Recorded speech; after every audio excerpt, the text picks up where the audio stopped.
Hello, my soul brothers and soul sisters. I am Ron Smith, and this is the Dr. Ron Smith Investigate Show, where we separate the real from faith, the fact from fiction, and give you the winner's edge. And sometimes we're able to turn your water into wine. We are in season 3, and this is episode number 4, and this is the home buying edition. And I know you're thinking about, oh man, the interest rate is high, and basically they're talking about the inventory of homes are low. But what I want you to do is you have to set up a plan to prepare. I think 2025 is going to be your year. And if your year includes a new home or you're transitioning to buying some real estate properties, this is information for you. And I'm really talking about the people who have not made that conscious decision to buy a home. And for those who already have a home, I'm quite sure there's going to be some information in this episode for you also. You know, buying a home is a very worthy concept. And one of the things that I like to do is empower people. And I think once you have a plan and you actually can see how you can actually do home ownership or business, write the book, etc., you are empowering yourself. And due to the fact that rent is spiking, and at the same time, you can create a vehicle for generational wealth, that is the main reason why I am encouraged that you should do home ownership. And one of the things that in this country, especially since we are in and I call it economic democracy, which means that basically, as when you are an owner or something, you get more respect, which means you get more respect from the lending institutions. Believe it or not, socially, you just improve your whole status, and it's one of those keys to generational wealth. So if you can imagine yourself, you know, the most beautiful home that you can actually invent and have the vision for. And I saw this house in La Jolla, California. It was over a cliff. You can see the Pacific Ocean. I mean, it was like a mile acreage. The house was like 32 square feet. We're talking about 12 bedrooms, you know, 5.5 bath, you know, you have their own infinity pool, et cetera, et cetera. You know, that would be the great, I guess, forever home. But more realistically, I think if you can just come back to reality, a 3 or 4 bedroom house, 2.5 bathroom on an acre lot will probably be suffice. And the thing about it is that we can have the dream home, or you can actually come to reality. But the whole idea is basically you have to think about certain things, which mean that basically I always say that basically you have to have a plan where how you're gonna earn or create income, how you're gonna manage it, and how you're gonna leverage it. And basically we're gonna talk about more about leveraging right now and how you protect it, as well as building a legacy, which is that having generational wealth. So as far as leverage is concerned, you need leverage if you cannot pay $400,000 in cash for a house, or $900,000 in cash for a house, or that dream house that I was talking about costs about $12 million. So one of the things that you have to incorporate in your plan is a strategy of how you're going to do that. So one of the things that when I first bought my first home, I didn't include some upfront costs. And I'm going to go through a few lists of those things. The home inspection, the original down payment, the earnest money deposit once you don't want that house to get off the market and you want to lock it in.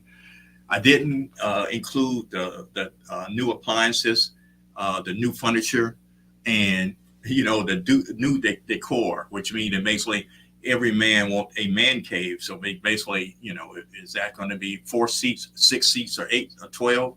And is it going to be the 85-inch widescreen TV? Those are the things that you have to put into your plan. But let's not get ahead of ourselves. Uh, Here's the strategy. Let's say that you are 2025 is your year. So at this point, what you want to do to make sure that you have your FICO score, which stands for Fair Isaac Corporation, which is just a calculation of your credit score information. That's what he built a long time ago, and how you need to consider the three reporting bureaus, which is TransUnion, Equifax, and Experian. So within this year, you don't want to change jobs because basically they want to look at your employment history, and you want to make sure you have 2 years of solid with one company before you start doing that, and you don't want to start changing jobs. And you need to look at your debt to income ratio, which basically, there is I guess, measurement. You shouldn't use no more than 35 to 40% of your income on your house. And the next thing is that this probably should be number one, is get your credit scores. And I mentioned the TransUnion, Equifax, and Experian. Get all three of your credit reports, because what you want to do is make sure that all of them are virtually saying the same thing. And I can guarantee you each report is going to be a little different. And what you want to do is that make sure you go through it to make sure that all the addresses are correct.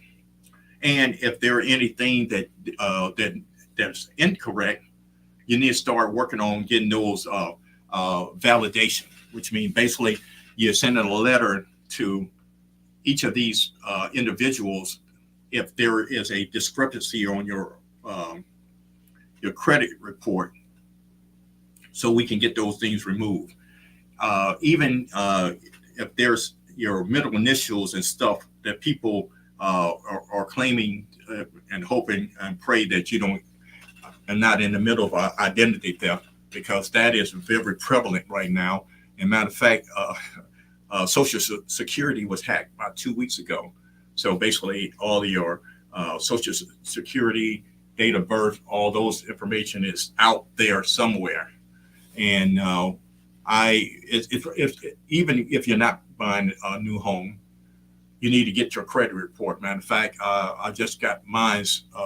I got two of them. I'm waiting on Equifax right now. I got my Experian, I got my TransUnion, and I'm looking at some of the addresses on there, the places that I never lived, and that's some of the things that I'm going to correct. So basically, that's what you want to do. So you want to clear out all the old information, and after 7 years, some of the old debt should drop off, but it's going to take your initiative to contact the credit bureaus to make sure that they are doing that, because basically they get paid if there are negative information on your report, because that's what these credit reporting bureaus do. So, and the thing about it, taking some of that negative report can add points to your credit score. And what you want to have is a 620 of above. So I'm going to explain what the FICO score, credit score, I'm using those terms interchangeably, and actually determines whether you get a mortgage or not, or what interest rate you get. So credit scores is a 3-digit. It's the worst is 300 and the best is 850. And basically banks, credit card companies, mortgage lenders use this information coming from those 3 major bureaus. And they determines whether you are credit worthy. Depends on your credit history. And this all is based on 5 different things. It's based on your payment history, which is 35%. Your amount you owe is 30%. The length of credit history is 15%. New credit is 10%, and the credit mix is 10%. Now, one of the things that within this period, if you have plans for 2025, do not apply for new credit, and do not cancel the old credit for the simple fact, because if you eliminate those things, you eliminate your credit history. So make sure that those things are current. And the credit mix pretty much is saying basically whether you got a mortgage, car payment, credit card, et cetera, et cetera. So hopefully you do not have any of those other things that will actually pull down your credit. One of the things about buying a home is that prices are still climbing, which means that basically 6 months from now, if you're looking at let's say $350,000 house, 6 months from now, we don't know what the interest rates is going to be, and we don't know if. Well, I can guarantee you the price of the house is going to be more.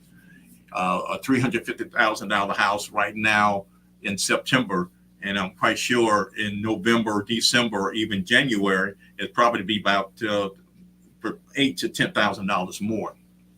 So if you're ready to get into that market, it's better to go ahead and lock in, because basically you can get started as soon as possible if you have and we're going to go over a model of what you need to have prepare for it. But I always say there's what we call good debt and bad debt. And good debt is anything that you purchase that's going to increase in value. And that's the reason why a home is one of those good debts sort of thing, because it's a smart investment. And the thing about it is that the rates of rent has always fluctuated. It appears that basically since COVID-19 of 2020, rates has been steady moving up instead of flattening out. So one way that you actually can control especially your housing, is actually to purchase a home. And one of the things that advantages is there are tax deductions as far as like mortgage interest, as far as and property taxes. And the thing about it is that if you get into and I'm going to talk about this in another segment, real estate investment, that even better. And those are the things that you need to make sure that you can actually get a hold of. So in general, before we take a break, make sure that basically you get your credit score from all 3 credit reporting bureaus, the TransUnion, the Equifax, the Experian, and make sure that if there are any discrepancies on it, that you can actually get those things removed before you start the process of home ownership. So we're going to take a quick break right now. We're talking about Home Buying Edition, and this is season 3, episode number 4.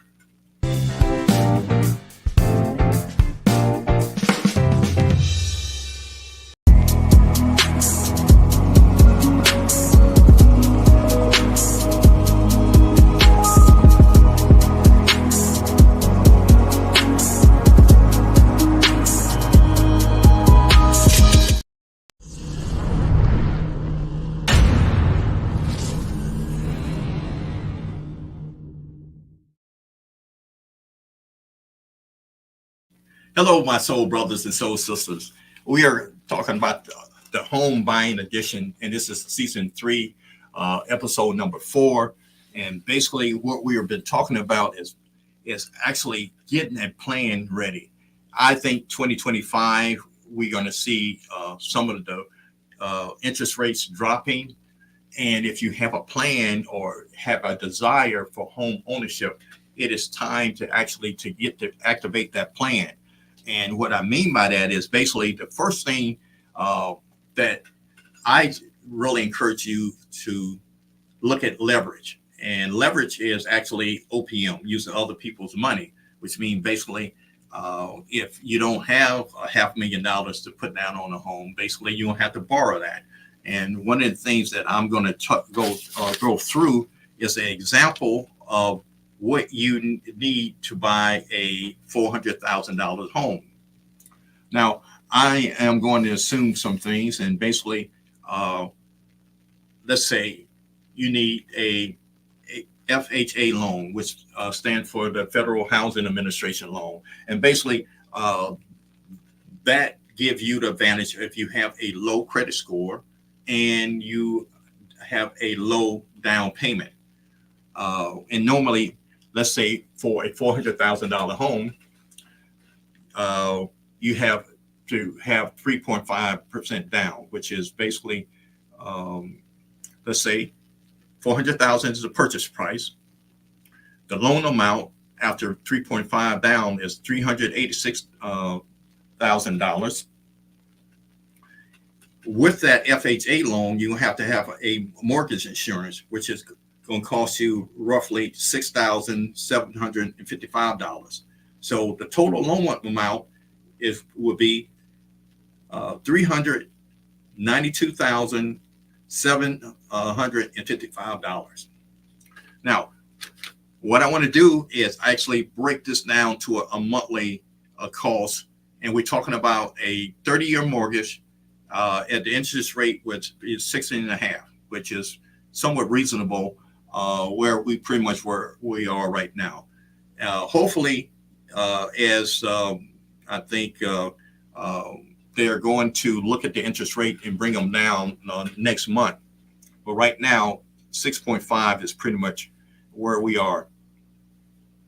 The P&I, which is a principal and interest payment on that loan, would be $2,483. You would have to have the mortgage insurance, which is on the FHA loan, which costs you $177 per month. The taxes on a $400,000 home is $600. Insurance roughly per month would be $250. So basically what you're looking at is $3,510. Now, I know, some of us, that might be a whole lot of money, but here's the thing. Think if you have let's say a father, son, or mother, daughter, or vice versa, and you basically you want them to move into your home. So basically what you can do is basically both of you guys will be on the mortgage. So let's say if you go half of that, so we're looking at both of you guys paying roughly $1,800 a month for a $400,000 home. Or think about this: if you're just a recent college graduate and you got two,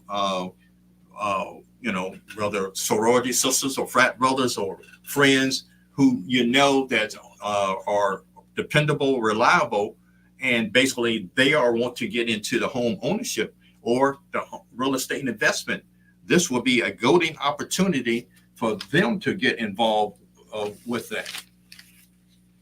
So one of the things with that in mind is that I gave you an example of a $400,000 house, which is pretty much average. We're talking about maybe a 3-bedroom, 2.5 bath house in, let's say, a city like Virginia Beach or Atlanta, or I don't want to go to Nashville, or maybe Charlotte. Those things are doable. If you go up to DC and Philly and New York, that might not be feasible to think about those prices. But the whole concept is still there. So what you want to do, you want to find somebody with like mind and like attainment, which means that basically they have the five basics that that we discussed earlier, and I'm going to reiterate them too. So they have the means to earn or create uh, that type of debt to income ratio that I mentioned before, which means that uh, also that they have management skills that they can actually create their own budget, which means basically they have income coming in. They have limited control over their looking to invest in other assets. Approved for a loan, which means that basically they understand what their credit scores are. Which remember I said basically they need at least a 620 or above. Now with an FHA loan, they will go as low as 580, but you got to realize that when you go below that, you're going to have to pay probably more in your PMI, which is your mortgage insurance, because you got to realize that, hey, we're selling money here, and basically we're looking for a payback, and hopefully that you're not defaulting on a loan. So at the same time, so what you were looking for is then having that basic five basics. Number 4 is protection. How is this person? Do they have the health insurance? Do they have their if they're renting now, they have renter insurance? Do they have other types of insurance? And one of the things that I want to mention, because I'm working with a lot of senior estate planning, one of the things that I didn't consider, let's say even 5 to 10 years ago, is having disability insurance. And what I mean by that is that if you slips, trips, and fall, or any types of injuries, what facilities do you want to be able to have your rehabilitation in? Whether you want to do it in your home or when you have to go to an outsourced facility. And I am just been mind blowing, almost sticker shock when I see the cost of assisted living or rehabilitation programs out there. I mean, we are talking about into the thousands and thousands of dollars. And the thing about it is that if now when you are healthy and you're employed, is the time that you should start considering those things, and make sure that you have certain things in place. And it's not as as you age and get older, think about your parents, your grandparents, and you have to think about yourself. What do I have to put in place to have the peace of mind? And that's part of that protection package that I'm talking about. This is the home buying edition. So having a home, be able to pass that on to my children and grandchildren is part of my estate planning. My goal is to be able to actually pass something down, and buying a home is one of those things you can do it. I have other strategies that we are discussed at a later date that will be here when I'm not gone. It's one of those things that's I heard this guy say that I'm gonna plant a tree that I would never sit under for shade. Someone else would sit under it for shade. So home buying is part of building that legacy. Now, before we leave, there's a couple of books that I feel that would be very, very important for you in your financial literacy, financial knowledge. Uh, the thing about it is that the more you hear it, the better you become at it.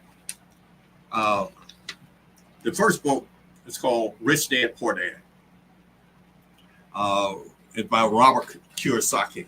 And that's what really, I read this book maybe about 30 years ago, maybe some older than that. But it got me started thinking about, you know, uh, this the future and the current, and how I can actually, exercise some of the things. And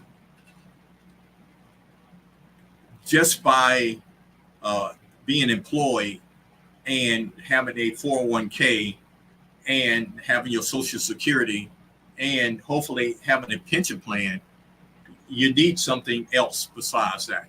Uh, I feel that you need to probably have at least four passive income streams by the time you get ready to retire.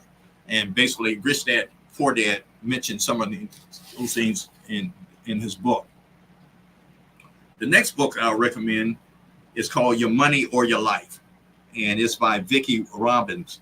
And what she really brought out to me was, are you really working for money, or are you working for your life? And sometimes we are on that hamster wheel, and sometimes we forget what's really important in life. And basically, she kind of brings that back home. Basically, you should be living life instead of working for life.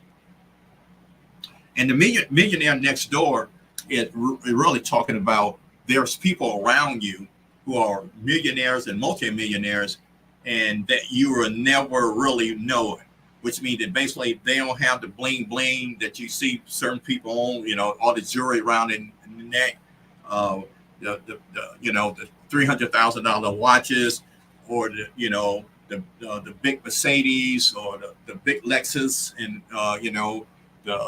all these other vehicles, but they are well established financially. They can travel anywhere they want. They can address any financial needs they have, and they can go anywhere in the world that they desire.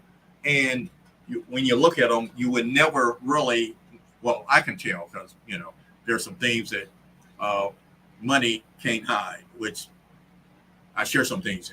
A nice pair of shoes, a nice watch, a nice belt, even a nice purse. Those things sticks out to me because I'm just that fashion guy. But my point is that, but they are not loud and flirtatious like you see a lot of the entertainers or athletes are. Another book is I Would Teach You to Be Rich. And I might, his name is Remit Seth. And basically, what I got out of his book, he said that basically time, date, investing was one of the keys to him, which means that basically if you're beginning, let's say you in your 20s and early 30s, you could go more aggressive with stocks and those things. When you in the middle, you want to go start doing the stocks, bonds, etc. When you get ready to retire, those things you want to start being a little more conservative with your investments. And that's what, and basically, he also said that basically there are some things like your mortgage and your car that you want to put on automatic pay. Therefore, you make sure you're always ahead of the payment cycle. And The Richest Man in Babylon, which by George Clausen, Think and Grow Rich by Napoleon Hill, and The Little Book of Common Sense Investing by Joe Bugle are some of the suggestion readings that I built on, I guess, the foundation of my financial literacy. And all that is to say that 2025 could be your year to buy a home, which would start your generational wealth and start playing control over the fluctuating rent prices. Boy, that was a mouthful. Thank you for your time. My time is up, and I thank you for yours. Looking forward to seeing you again on Dr. Ron Smith Investigate.